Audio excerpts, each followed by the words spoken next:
গরু জবাই বন্ধ হবে, কুরবানি জোরে বলো, কুরবানি বলে কুরবানি জীবনে কেউ বন্ধ করতে পারবে না, কারো ক্ষমতা নেই কুরবানি বন্ধ করতে পারে। হ্যাঁ গরু হবে না,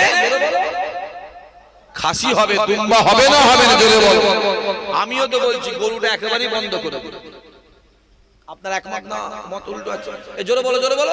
হাত তুলে দেখা একবার, হাত তুলে দেখা একবার। এই ভিডিওটা করো, ভিডিওটা করো, হাতটা করে দেখে নাও সবাই, একবার দেখে নাও, দেখে নাও, ঘুরে দেখে নাও।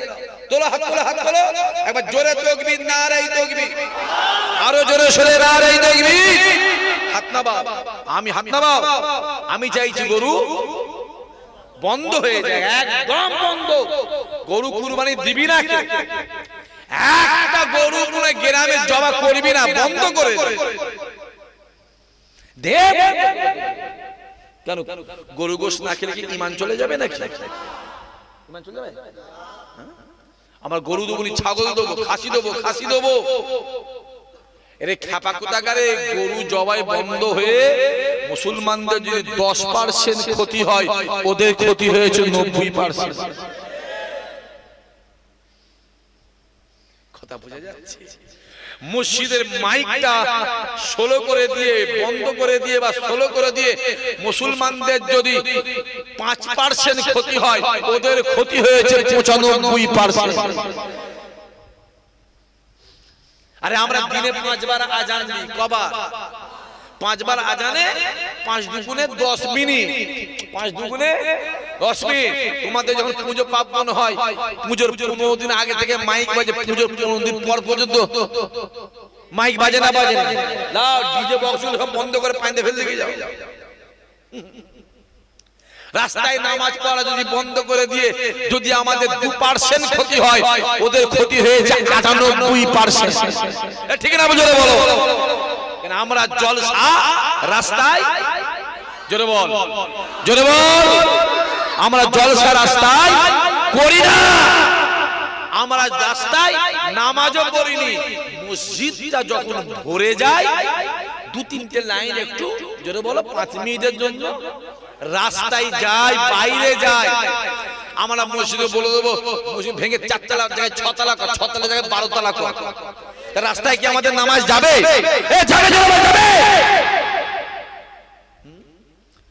রাস্তায় বছরে 2টো দিন নামাজ হয়, 2টো দিন, ঈদের দিন আর কুরবানির দিন, বকরা ঈদের দিন, 2টো দিন নামাজ হয়। 5-5-এ 10টা মিনিট কি 15 মিনিট কি 20 মিনিট। তোমাদের পুজো যত হয় 100% এর মধ্যে 85% পুজো রাস্তায় হয়। এই জন্য বল হ্যাঁ কি না? 15 দিন ধরে রাস্তা বন্ধ করে পুজো হচ্ছে, কলকাতার সব রাস্তাগুলোকে নৈতিক করে দিয়ে পুজো হচ্ছে। চলো আমরা সরকারের যাই, এক বাক্যে মেনে নেবো, হ্যাঁ কি না? জোরে বলো, জোরে বল। গরু জবাই বন্ধ করে 2 দিন পরে দেখবি গরু রাস্তায় যায়, কুকুর ঘোরে, জোরে বল। ওই রকম করে গরু ঘুরবে। শুনলাম নাকি এই কদিনে ওই ষাঁড়ের গরু, ষাঁড় আর গরু, বুঝতো বুঝতো, সেই সিংহ ষাঁড়ের গুতুনি খেয়ে, গরুর গুতুনি খেয়ে 3-4 জন মরে গেছে, মরে গেছে রে। এই তো সবে শুরু, এখনো চুলোতে আগুন, জলে নে পানি, গরম হয়নি, দেরি আছে, এই তো শুরু। একটা গরু মুসলমানরা কেউ জবাই করবি আর কেউ কুরবানিও দিবি। যে গরুটার দাম 20,000 টাকা, মুসলমানরা ওই গরুটা কিনে 50,000 টাকা। হ্যাঁ কিনা জোরে বলো। যে গরুটার দাম 40,000 50,000 টাকা, কুরবানি দেখিয়ে দিয়ে ওই গরুটা 1.5 লাখ 2 লাখ 2.5 লাখে বিক্রি করা হয়। ঠিক না বল জোরে বলো। আরে গরু কুরবানি বন্ধ হয়ে গেলে আমাদের টাকা বেঁচে যাবে, ওই টাকায় আমরা অন্য কাজ করতে পারবো না, পারবো না, জোরে বলো। আমাদের টাকা বেঁচে যাবে, বেঁচে যাবে। আমাদের গলায় পা দিয়ে 50-60 গরুটা 2.5 লাখ টাকা করে না, তাই আমরা আল্লাহকে খুশি করার উদ্দেশ্যে তাই দিয়ে থাকি। ঠিক না জোরে বলো। গরু বন্ধ হয়ে গেছে, মুসলমানরা যা প্রতিবাদ করছে তার থেকে 50 গুণ বেশি আমার হিন্দু ভাইরা প্রতিবাদ করছে। যারা প্রতিবাদ করছে তাদের ঘরে বলছে শখ মিটছে তো, কথা বলে না, শখ মিটেছে তো না মেটেনে, শখ মিটছে, এই সবে শুরু। শিরুল কাস আর শিরুল টাইপ আর মুসলমানদের মধ্যে চলছে, এরপরে মধ্যবিত্ত আছে না না, জোরে বলা আছে না না। চলো আবার সালাম ইমাম ভাতা নাকি বন্ধ হয়ে গেছে, কথা বলে না, ইমাম ভাতা বন্ধ হয়ে গেছে, একদম ঠিক করেছে। শুধু আমাদের ইমাম ভাতা বন্ধ হয়নি, ওদের পুরোহিত ভাতাও বন্ধ হয়ে গেছে। আমাদের ছিল কত 3000, জোরে বল, আর ওদের ছিল 12400 টাকা। লস কাদের হলো, জোরে বলো কাদের হলো? বাঁশ কেন ঝাড়ে, কথা বুঝতে পারিনি, বাঁশ কেন ঝাড়ে আয় আমার কোলে, কথা বোঝা যাচ্ছে? চলো একটা গরু তো জবাই করি, আমি তো খাসি কিনেছি 9টা, কটা 9টা, দেখা যাক কটা দেয়া যায়। একটা গরু 50,000 টাকা দাম, 100 কিলো ওজনের গরু কি 110 কিলো 20 কিলো ওজনের গরু দাম কত? 50। আমাদের নাম কত হবে একটা গরুতে? 7টা। আমরা 4000 টাকা খাসি 7টা দেবো, 28,000 টাকায় মিটে যাবে। এ কথা বলেন না কেন, কথা বলেন না কেন? চলো আমাদের অসুবিধা নেই, কারণ মুসলমানরা প্রথম থেকে কষ্ট সহ্য করা অভ্যাস আছে না না? হ্যাঁ চলো। আর গরু বন্ধ হয়ে গেলে মুরগিও সে কিলোটা 1000 টাকা হবে, আর খাসি 4000 টাকা। আর মুসলমানদের অভ্যাস আছে এরা ধার করেও খাসি খাবে, জমি বিক্রি করো, জোরে বলো, এরা খাবে, এরা জান দিয়ে দেবে খাওয়া, জোরে বলো। রোজার সময় দেখিস নি মিষ্টির দোকানগুলো কি অবস্থা, কেঁদে মরে যাচ্ছে। রমজান মাসে দেখুনি তোমরা মিষ্টির দোকানগুলো কেঁদে মরে যাচ্ছে। ঈদের দিন যেন আমাদের থেকে ওদের বেশি খুশি হয়। আরে কালীতলা মরে যেয়ে দেখবি সব, ঈদের দিন আমাদের থেকে ওদের বেশি খুশি হয়। কাল থেকে মুসলমানরা খাবে, আরে মুসলমান না খেলে ওদের দোকান উঠে যাবে। সব দিকে চলছে, যখন আমাদের জুলুম চলছে, তাহলে আমাদের বুঝে শুনে চলার দরকার আছে না না, জোরে বলো। এরপরে কাপড়ের দোকানে কাপড় কিনতে গেলে বুঝে কেনার দরকার আছে না না? মুদিখানার দোকানে মুদিখানা মাল কিনতে গেলে বুঝে কেনার দরকার আছে না না? অন্যান্য মাল জল বাজারে কিনতে গেলে দেখে শুনে কেনার দরকার আছে না না? আমি আর বলছি আরো 6 মাস যাক তারপরে হবে, বলেছি না মৌলানা আমি আপনাকে সেদিন, আমি দেখি একটুখানি 6টা মাস যাক। আবার বলছি যুবক, এতদিন আমাদের লড়াই ছিল, জোরে বল, চিল্লে বলো, ছায়ার সঙ্গে আন্দাজে লড়াই, অন্ধ লোক লড়াই করছিল। একদিন আমরা, জোরে বলো, অন্ধ ছিলাম, অন্ধ লড়াই করেছি। একদিন আমরা অন্ধ ছিলাম, অন্ধ লড়াই করেছি, ছায়ার সঙ্গে লড়াই করেছি। এবারের লড়াই হবে গণতান্ত্রিক প্রক্রিয়ায়, সামনাসামনি লড়াইয়ের দরকার আছে না নাই, জোরে বলো, জোরে বলো। দেখতে পাওনি কি চলছে? মসজিদের মাইক গুলোকে খুলে দেওয়া হলো, হোক বন্ধ করতে, কেন মসজিদে মুসল্লি কটা আছে আমরা জানি। প্রত্যেক গ্রামে মসজিদ আমাদের আছে না না? এই গ্রামে নামাজি ওই গ্রামে পড়তে নামাজ যায়, আর ওই গ্রামের মুসল্লি এই গ্রামে পড়তে আসে। আমার যে যার গ্রামের নামাজ সে তার গ্রামে মসজিদে পড়ি। কোন সময় আজান হয় আর কটার সময় জামাত হয় আমাদের জানা আছে না নাই, জোরে বলো।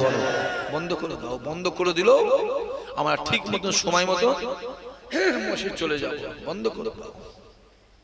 রাস্তায় নামাজ হবে না, হবে না, ঠিক আছে, রাস্তায় পুজো না হয়, কারণ আইন সবাইয়ের জন্য, জোরে বলো, আইন যেন সবাইয়ের জন্য সমান। দেখতে পাচ্ছেন কি চলছে? আমি তো দেখলাম আমার হিন্দু মা বোন গুলো হাউ হাউ করে কাঁদছে, বলছে কেউ বলছে 5 লাখ, কেউ বলছে 7 লাখ, কেউ বলছে 20 লাখ, কেউ বলছে 30 লাখ টাকা ধার দেনা করে কারবারে লেগেছে। আমি আবার কদিন আগে দেখলাম ওই মগরাহাট বারাসাত বলে একটা জায়গা আছে, এইদিকেই তো না না, গরু বিক্রি করতে গেছে হিন্দু ভাই এক বিক্রি করতে গরু, মুসলমানরা বলেছে গরু আমরা, তোরাও বলবি আমরা গরু, তুমি গরুটা বিক্রি করে দিয়ে টাকাটাকে থুতু দিয়ে শুধু নিয়ে চলে যাচ্ছে টাকাটাকে, থুতু দিয়ে গুনে গুনে গুনে, কথা বুঝতে পারছি না, নিয়ে চলে গেলে রাস্তায় গরু নিয়ে যাওয়ার সময় যত জুলুম আমাদের উপরে, আমরা গরু তোমাদের খাবো না আর কিনবো না। দুটো পয়সার জন্য গরিব মানুষ গরুটা বয়ে বয়ে নিয়ে যাচ্ছে, তাকে ধরে দুমদাম পিটছে, আছে না না? হ্যাঁ, গরিব গাড়ি ভাড়া দিয়েছে, গাড়ির মালিক ভাড়া দিয়েছে, ড্রাইভার খালাসি, দুটো পয়সার জন্য গরুটাকে নিয়ে বয়ে বয়ে বয়ে বয়ে নিয়ে যাচ্ছে, তাকে ধরে রাস্তায় গায়ে থেকে নেবিয়ে দিয়ে ধুমধাম পিটাপিটি করছে। আরে পিটাপিটি করে দরাদরি কত করার দরকার হয়, এই গরুগুলোকে না মেরে রাহবওয়ালগুলোকে মারো না, ঠিক না? বলো গরুগুলোকে মারছিস কেন? ওই বড় বড় গুলোকে মার। হ্যাঁ, ভারতবর্ষের ভিতরে 10টা 12টা কথা বললাম, জোরে বলো, 12টা বড় বড় বিফ এক্সপোর্ট কোম্পানি আছে, তার মধ্যে 10টা হলো ওদের, 2টো হলো আমাদের। সব থেকে বড় হলো আলকাবি, তারপরে আরবিয়ান এক্সপোর্ট, এই সব মালিক পুরা। কথা বোঝা যাচ্ছে? আমাদের ঘরে বন্দুক রেখে শিকার করার ধান্দা। হ্যাঁ, গরুটা বন্ধ করে দিয়ে এখানে গরু জবাই করে গরু গোশ বিক্রি হয়, 250, 300, 400 বিক্রি হয়। এইটা বন্ধ করে দিয়ে ওই গোশটাকে গরুটাকে দিয়ে উত্তরপ্রদেশ, দিল্লি, বোম্বে, সুরাট, গুজরাট, মিরাট, আহমেদাবাদ, এলাহাবাদ, হায়দ্রাবাদ, মোরাদাবাদ, উড়িষ্যা, পাঞ্জাব, বিহার নিয়ে গিয়ে গরুগুলোকে আলাদা জবাই করে বাইরে পার করে বিক্রি করবে 1500, 2000, 3000, 4000 টাকা কিলো। কথা বোঝা যাচ্ছে না? যাই না? আর ওদের ফাঁদাবাদে পা দিয়েছো, দাও, আমাদের অসুবিধা নেই। ভারতের সাংবিধানিক আইন আমরা মুসলমানরা আজীবন মেনে এসেছি, এখন মেনে যাব, ভবিষ্যতে জোরে বলো, ভবিষ্যতে জোরে বলো। চলো, কি হয়েছে? হই হই করছো, যত জুলুম, জোরে বলো, আমাদের উপরে জুলুম চলছে। আমাদের উপরে জুলুম করে কিছু হবে না, আমাদের রক্ত রক্ত রক্ত রক্ত রক্ত রক্ত সব জুলুম সহ্য করে আসছে না, আসে না? জোরে বলো, আসছে। আমি আজ দেখলাম একটা ট্রেনে একটা বুড়ি মারে 70, 75, 80 বছর বয়স, ট্রেনে উঠেছে, মুসলমান দেখে, হ্যাঁ, মুসলমান দেখে তার ব্যাগ চেক করছে, আটাগুলো ঘাঁটছে, ছোট ছোট মাছ আছে, মাছগুলো ঘাঁটছে। হ্যাঁ, যেন মুসলমান হয়ে যেন ও যেন বিপদের মধ্যে পড়ে গেছে। মাঝে মাঝে আমাদেরও মনে হয় মুসলমান হয়ে যেন বিপদের মধ্যে আছে, কিন্তু যত আমাদের মনে হচ্ছে মাথায় রেখে দিই, খোদার কসম আমার আল্লাহ আমাদের ঈমানকে মজবুত করছে। জোরে বলবি না? আর বাংলাদেশে কি হয়েছে একটা ঘটনা, সেইগুলো মোবাইলে তুলে তুলে, আমার কথা বুঝতে পারছো, তুলে তুলে তুলে তুলে আমাদের ঘরে বদনাম করাচ্ছে। ওই রকম ঘটনা আমরাও তুলি, তোমরা চোখ কান মুখ খোলা রাখতে পারবে না। কি জুলুম তোমরা করো আমরা জানি। তারপরেও বলবো আইনের পথে চলবে, আইনের পথে চলবে। আমার আইনকে সম্মান করে একটা কুরবানি দেবে না। কুরবানি হুজুরা বলে শুনেন না আপনারা, চাচারা, বাপেরা, ভাইয়েরা বলে দিচ্ছে কুরবানি দেবে না, কুরবানি দেবে না। আবার একটা প্ল্যান চলছে, হঠাৎ করে হ্যাঁ কুরবানি চলে বলে ওদের গরুগুলো বিক্রি করে দেবে। শুনছেন? কথা বলে না, কুরবানি হবে বলে ওদের গরুগুলো সব বিক্রি করে দেবে, আর কুরবানি রাতে বলবে কুরবানি